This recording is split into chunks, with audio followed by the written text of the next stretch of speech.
still have a lot of seeds to start for our fall and winter garden, and we're starting many of them indoors in homemade paper pots. Paper pots are free, easy to make, and easy to pot up and transplant to the garden. We like to make paper pots out of grocery bags or black and white newsprint. Today I'll be using grocery bags. You could buy a tool to make your paper pots, but we prefer to use common household items like these cans to help form our pots.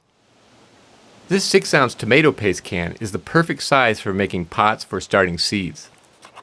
To make a pot, I first cut a grocery bag along one of its folds. I then cut out the bottom. When making pots with a 6-ounce can, I cut the remaining paper in half as shown here. I center the 6-ounce can on a piece of the paper, leaving roughly 1.5 inches of paper on the top and bottom of the can. I then form the pot by holding the paper snug to the can and rolling the can. When the paper overlaps by a couple inches, I cut off the remaining paper and fold the paper to form the bottom of the pot, as shown here.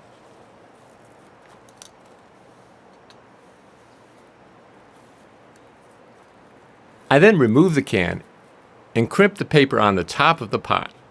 Making several folds will ensure the pot holds its shape when filled with potting soil.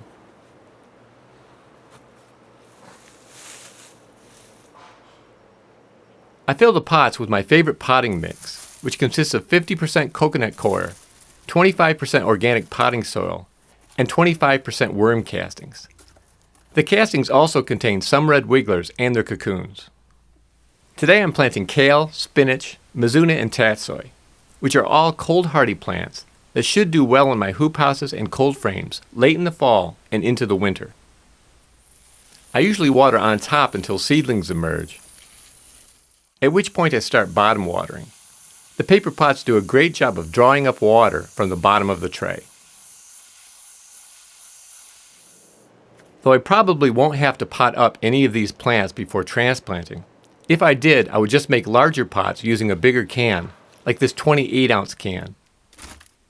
I'd partially fill it with potting mix, place the smaller pot inside, and then top off the pot with soil. Weeks from now, when the plants are ready to be transplanted into the garden, I'll transplant them pots and all.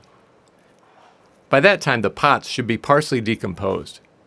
In my case, there are usually red wigglers in the potting soil, and they do a pretty good job of eating through the paper pots, which will ensure the plant roots can easily expand after the plants are transplanted.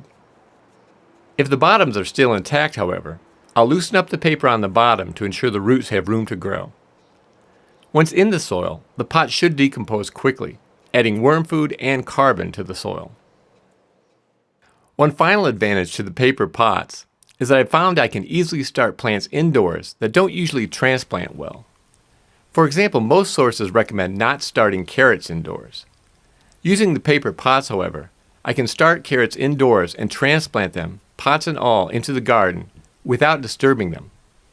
When doing this, it's important that the pots are partially decomposed before transplanting, so the carrots are able to grow freely.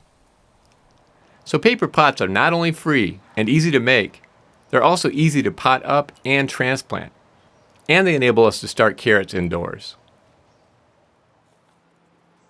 Well, that's all for now. Thank you very much for watching. And until next time, remember, you can change the world 1 yard at a time.